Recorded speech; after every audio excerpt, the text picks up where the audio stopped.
1,580. Wow. Many American teachers think this test cannot be trained. I have students who scored higher than me. They just got 4 marks, 1,600. You are better than me at my age, Welcome to the Sixth Tone podcast, where we bring you fresh voices and perspectives from China from our recording studio here in Shanghai. I'm Xuanyi, commissioning editor. And I'm Vincent Chow, news editor. There has been a lot of discussion recently within China about the value of an English education after a leading university removed an English exam that was previously required for graduation. We will be discussing that and more today with our guest, Yewei, a longtime English teacher and one of the most successful SAT prep teacher in Shanghai, if not the country. So please say hello to our listeners, Ye 老师. Hello, everyone. I'm Mr. Ye. I'm very delighted to come here to chat with these two. So Mr. Ye, please tell us about yourself. For example, your personal education background, because we know that you come from the prestigious Fudan University, right? I've been studying English, major English, right, in Fudan University for about 7 years. Undergraduate period and also the postgraduate period. So after graduating from Fudan University, I just went in to teach at a Shanghai university, act as a university teacher, for about 2 years. And then after these 2 years I spent in the university, I just quit this job and went into the test prep business.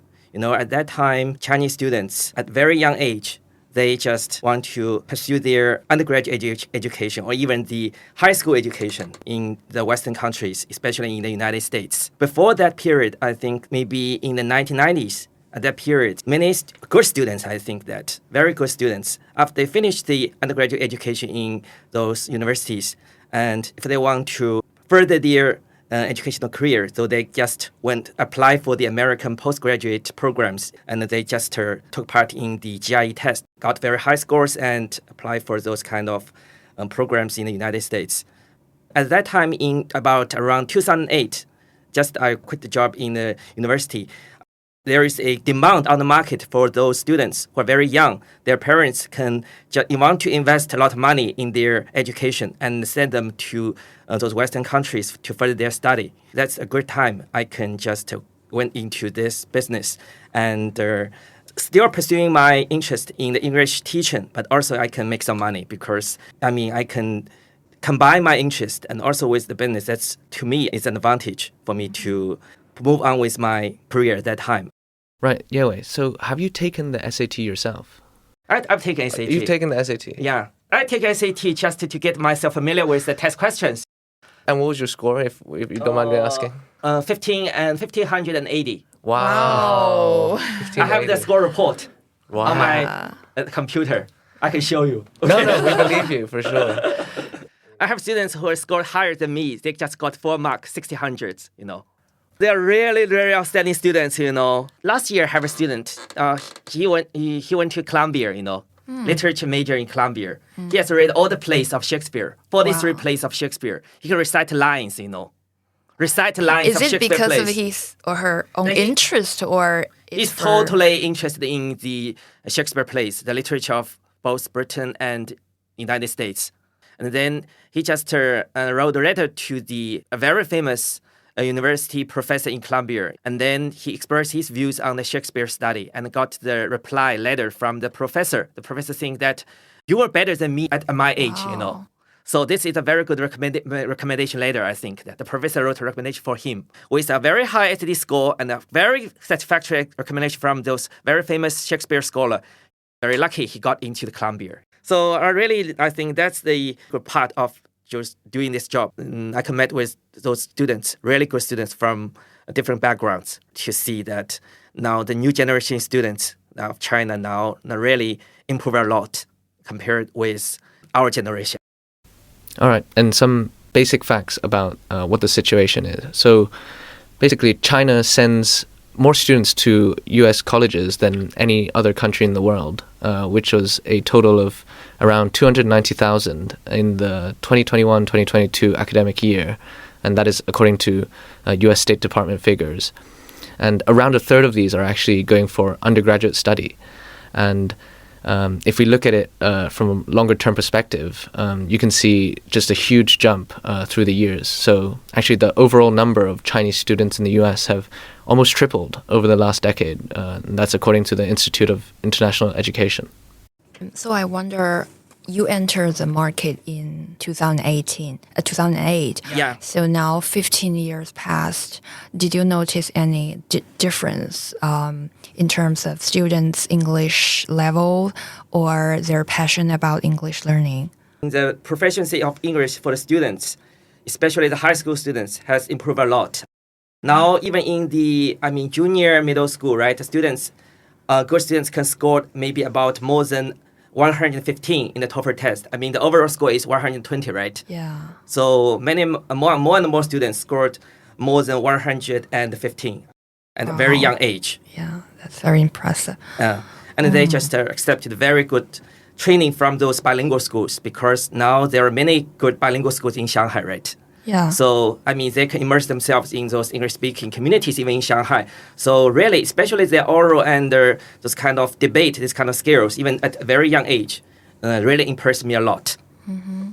And it's worth mentioning that, you cannot take SATs in mainland China? Is that the case? The College Board, the body in charge of the SAT test, did not administer any SAT test in China now.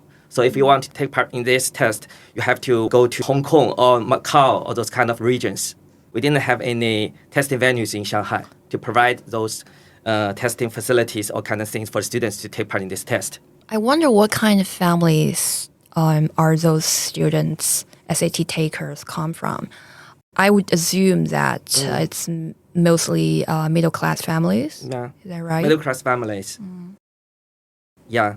Also, maybe some families from some so-called elite families. Yes. They are great emphasis on the elite education, humanities, and they're not just they're satisfied with the curriculum in their schools, right? Mm-hmm. They have to improve their English.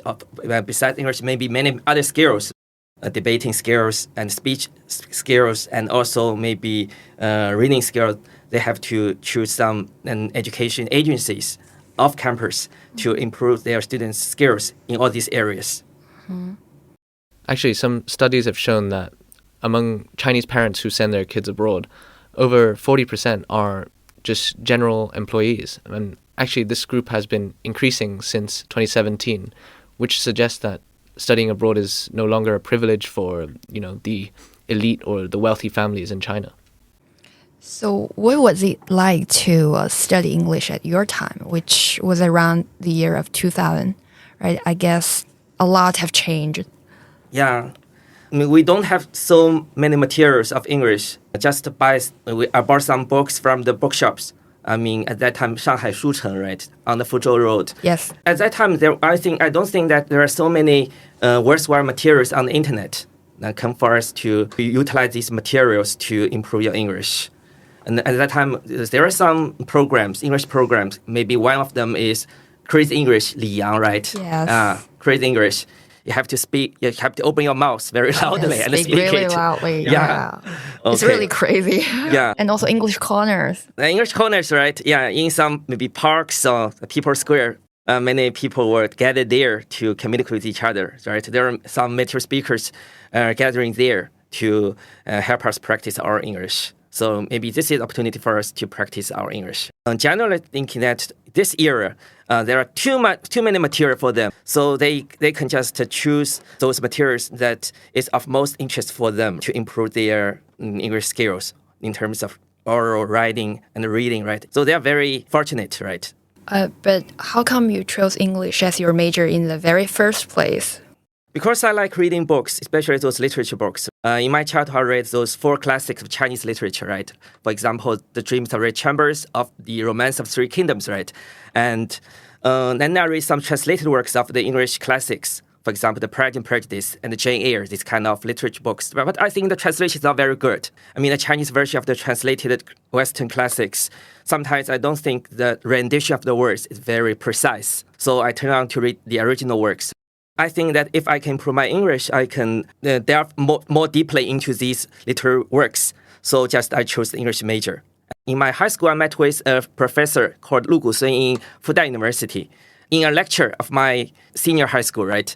His lecture about how Chinese people, how to learn English in Shanghai and in China impressed me a lot, the lecture. I'm very interested in learning English as my major, so I chose Fudan because it is one of the most prestigious university in China, especially English major is very famous. So I applied for the English major during that time, and I got in. Yeah, speaking of learning English, Vince, obviously you didn't have a problem of learning English, but can you share a bit of your own experience about learning languages? Yeah, I really found it interesting when you guys talked about some of the crazy things that used to happen in terms of how locals on the mainland would learn English. Because I definitely had similar experiences where I grew up in Hong Kong. I remember lots of classmates, their parents would find them like private tutors. I guess that's more normal. But I remember hearing from friends that their parents had got them a private tutor just to play board games with them. And I was very jealous because while I was going to these cram schools in Hong Kong, there's a very famous company called Kumon. I don't know if that's as popular. Just like the New Oriental in Shanghai. Exactly, like the equivalent of New Oriental. So those were kind of your usual cram schools, after school cram schools, where we'd have to write out a lot of different exercises. You know, my luckier classmates, their parents would have tutors playing board games with them. And we used to compare like who had the most fun teachers after school. So I think there's a lot of similar experience with how Chinese people have to learn English.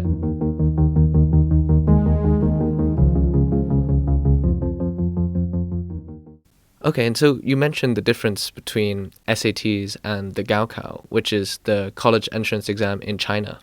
And I'm wondering, so how many of your students are taking both of them, or are they just focused on one or the other? Most of students just focus on the SAT because if they want to go overseas to pursue further their study, right? Because they don't have so many, energy to go both ways, at the same time, simultaneously. So they just set up the direction, what kind of direction they want to take, right? If they want to go overseas to study, they just spend most of time to prepare for the TOEFL. It's not equivalent to Gaokao, Oh, it's not? just one of the components of the American application portfolio, Even if you score very well on the SAT, right? Even if you get 4 marks on the SAT, that is not guaranteed that you'll get to one of the top tier American universities like Harvard or Yale. Right, that's an interesting point, and actually something that one of our opinion section contributors, who is an international education consultant based in Shanghai, something she also said, which is that actually the US college application system is just as, if not actually more competitive than the Chinese one, even though many Chinese parents are choosing the US for their kids precisely because they think it's a more relaxed system. No, yeah, because they think that American universities want to evaluate their students not just based on the SAT score. It's just one of them. Maybe it's just a threshold, If you get a high score, that means they will just review your materials. That's just the first step. It's a threshold. You can just go into the door of that university. And then if you want to, they want to maybe give you the offer, right? You have to perform very well in many other areas. For example, your GPA in your school, right? And also maybe some extracurricular activities. And also maybe your performance in many contests. So those students, for them to get into a very prestigious or those top universities in America, the challenge is quite daunting. For the Chinese students who want to take Gaokao, right, they just have to get a very high score. That's enough. For those students who want to go on the path of applying for the American universities, they have to be faced with many different challenges. So another trend that is happening in the US college system right now is this trend of colleges being test optional. So they're not requiring the SAT exam for prospective students. And I wonder, how has this affected your business? Of course, business has been affected, right? Because of this policy, some students they will just not take this test. It demands they just plunge themselves into the preparation, maybe several months. Yeah, they can just focus their attention on their school study to get higher GPAs and maybe take part in many other extracurricular activities. So for business, it really just to influence some business, this policy. But would you tell students that if they take the SATs, their chances of getting into their dream college will increase? Yeah, of course. For those counselors in American colleges and admission officers, it's very difficult for them to evaluate the specific performance of the students. So SAT score is comparatively a objective criteria to help them to evaluate the student, whether he is qualified for their school. We still advise students to take this test because it's a comparatively, objective criterion for the admission officers to give you the judgment whether you can go to their university. Otherwise, these other kind of things, for example, extracurricular activities, sometimes it's just, maybe the evaluation is a little bit subjective, The score is comparatively objective. And also Chinese students are competing with students from across the world in terms of trying to access American higher education system as international students.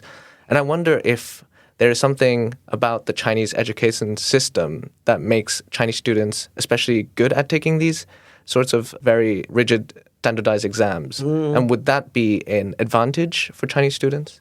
In terms of the training skills, right, I think that the Chinese students are really good at those kind of test-taking skills. And our teachers also are good at summarize through our research, summarize those kind of skills and inculcate those skills to the students. That's the point where our Chinese students really is better than their US peers. Teachers think this test cannot be trained.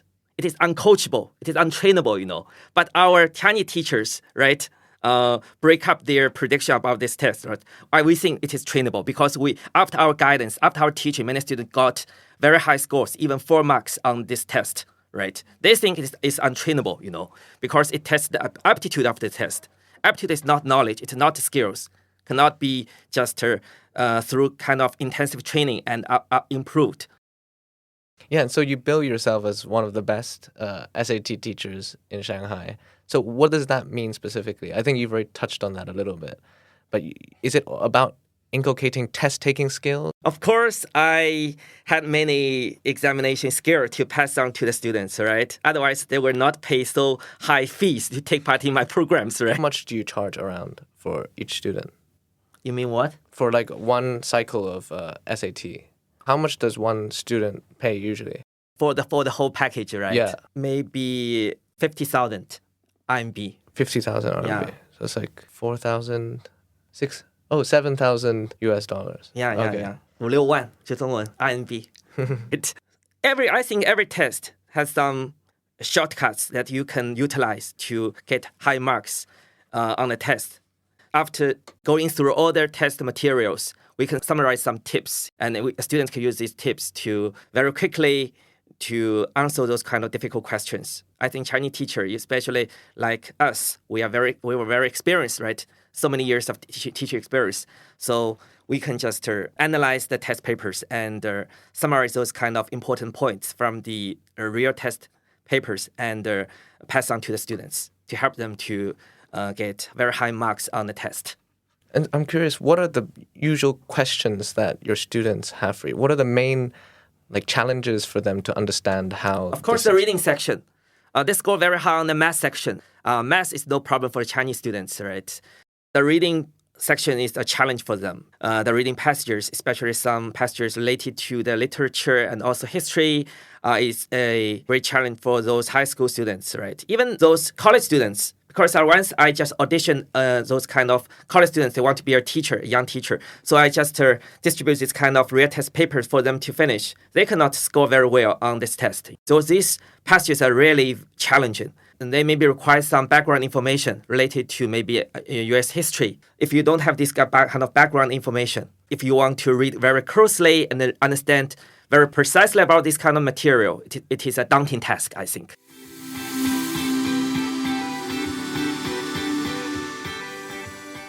Yeah, speaking of this SAT test, I can't help but wonder, since you also know that a lot of universities are starting to exempt their students from our CET test, right? College English test, Band 4 and Band 6. What's your take on that change? What does it mean? And also, I want to hear more about your opinions on the double reduction policy. Maybe this policy is a sign that culturally China is become more and more powerful. I mean, English is just a tool, But in American, you see SAT, the so-called equivalent of the Gaokao, right? They will not test the students in terms of Chinese, right? They just reading and math. Now, these are two requisite skills for the students, right? So language is just a tool for you to communicate with the foreigners. Since the opening up and the reform of China, we want to go onto the world stage to open our doors to communication with the foreigners in terms of economy, culture, political. That time, English, these kind of skills are very, very crucial and important. But at this stage, right, China has become a giant on the world stage, right? Students can just, if they want to improve their communication abilities, they can just learn English through different kind of approaches, maybe on the internet, maybe go overseas to take part in some summer camps, these kind of things. You can have many different channels to improve your English. So it should not be set as a requisite for students to graduate from a university and get a degree. And that's why there is this such curious phenomenon in China. On the one hand, more and more emphasis is put on Chinese language and cultural traditions, right? Both in the curriculum and in the wider society. But on the other hand, middle-class parents continue to value English in their kids' education. They enroll them in expensive training courses. They buy them English books, a lot of English books, and even they start speaking English to their kids in daily life. So how do you view this phenomenon? Those parents, right, especially from these kind of families, they still want their kids to broaden their horizons, right? Not just limit their kids to knowledge that they can obtain from the traditional schools. And English is still the most widely used language in the world. If they want to learn the most cutting-edge technology around the world and the most advanced those kind of skill in the knowledge. So most of these kind of knowledge are transmitted from use English. So if they are very proficient in their English, they can just learn this knowledge more effectively and quickly than their counterparts, their peers, right? And the parents still lay great emphasis on their kids learning English. Even those kind of parents from the traditional schools, in-system schools, they still just enroll their students to take these TOEFL tests. Even though the double reduction policy has been implemented in these 2 years, especially the parents in those big cities like Beijing and Shanghai, their enthusiasm for enroll their kids for the training programs not dwindled. Still, they're very passionate to especially turn to our English teachers, our education experts to consult us about how to learn English. I met with more and more those kind of parents. They're very anxious about their kids' English study. Even in the primary schools, not just middle schools, right? They just consult with us about the English learning methods and also what kind of materials they can use now to prepare their kids for the upcoming tests. Not just the new concept English. They think this kind of new concept English, this kind of teaching materials is out of dated. They want to have those new teaching programs. For example, Unlock, Think, Reading Explorer, this kind of those kind of English materials. Now it's very popular among the Shanghai parents. They don't want their kids to go on studying those old courses. In our university years, we just often learned new concept English, right? But the parents from Shanghai now deemed this kind of material is a little bit outdated. So let's dive in the issue of cheating a little bit. College Board canceled test scores in East Asia many times due to cheating suspicions. And as far as we know, you also commented on this in the past. Is this still a major problem now? Of course, yeah. Essay cheating, this kind of phenomenon is very prevalent in the whole industry. The College Board want to take some measures to fight this cheating practice, but it was not very effective. Those kind of American tests, there is a phenomenon because they just use the questions, the problems from their problem bank to maybe for this student's test, they just select some okay, those kind of questions from their banks and to piece together a kind of test paper and to use in this test season. The questions are often repeated. For example, this question has been tested in last year's SAT, but now it will be continue to be used in this year's test, not like Gaokao. The question Gaokao will not be repeated. Then many teachers, maybe, or many just kind of people who want to make money, right, in this business, they just collect those kind of questions from the past papers, then distribute this kind of test question to the students before the test. Does that have to do with how many times the SATs are organized every year? The SAT are organized about 7 times every year. And you're saying some of the questions can Repeated. come up, whereas in the Gaokao, it's only once a year. Yeah. Gaokao only once a year, and this year's question will not be repeated in next year's, right? So those kind of old questions will be repeated again and again. And especially in some institutions or training agencies, they just collected all these kind of questions and use them in their training programs, right? The students just got the answers of these questions and just memorize them, right? And then just got them correctly on the test. So they get very high scores. Another kind of form of cheating is that they will just have a American university students to take the test. They just forge the passport. In Chinese, we call it 枪手, This is a more serious form of cheating, So the College Board wants to take some measure to penalize those kind of agencies or those kind of 枪手. But even to this day, or so many years, it was not very effective because it is a test related to the foreign education, overseas education. The Chinese police, the authorities or Chinese police could not implement many laws or rules to punish those kind of people. It's really challenging for us because it is not a fair test. Some students work very hard and prepare for the test, spend much time prepare for this test. But those students just through these illegal means, right, got the answers for the questions and they scored very high. So that's not a fair test for those hardworking students. We're talking about often very rich parents, I think it's safe to say, especially those that can afford such a good SAT teacher. So I imagine you must come under pressure, let's say, occasionally from parents, maybe for some, backdoor ways of helping their kids get into their college that they want to get into. Could you talk a bit about that? Or maybe getting some extra support or help from you, some extra attention on their kids in particular. I imagine that must have happened before. Also, for example, I heard there are students who pay money to an agency to find professors at a certain university that they try to get into to write reference letters for them. But actually, the professor had no relationship at all with the student. Is that true? Yeah. Not so common, I think. Usually, most of the professors have ethics, Yeah. Okay, especially those American professors can come from American universities. They have the basic ethics, I think, through our communication with them. But these kind of things really happen, And because this is the holistic evaluation, not just the scores, right? So sometimes it's very difficult for us to predict, even if the students scored very well in almost every aspect of their study, right? GPA, SAT, or reference letters, like they still did not have a chance to get into the top-tier universities. And we think the student's very, very outstanding, but maybe he just got into maybe the ranking is just 30, this kind of school, right? Some of the students was a little bit disappointed about the final result, right? Because he or she thinks that he is very smart and very intelligent, and in every aspect he's very good. But it does not ensure that he will get into those top 10 universities. Sometimes, so American application, university application is a 玄学, we often say. Yeah.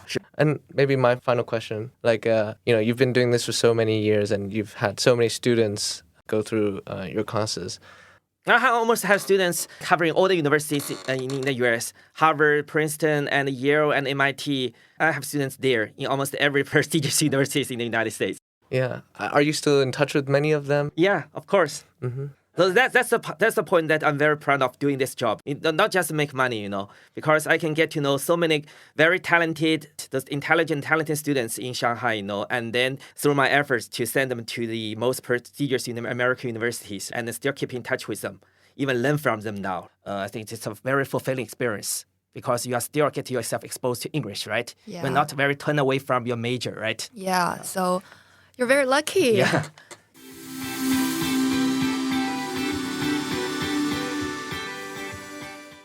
Thanks, Yewei, and thank you for listening. Tune in next week with our next guest, a historian of modern China at Beijing Normal University, where we will be discussing Chinese food from a historical perspective, from the history of big crazy banquets to the development of food critique in China.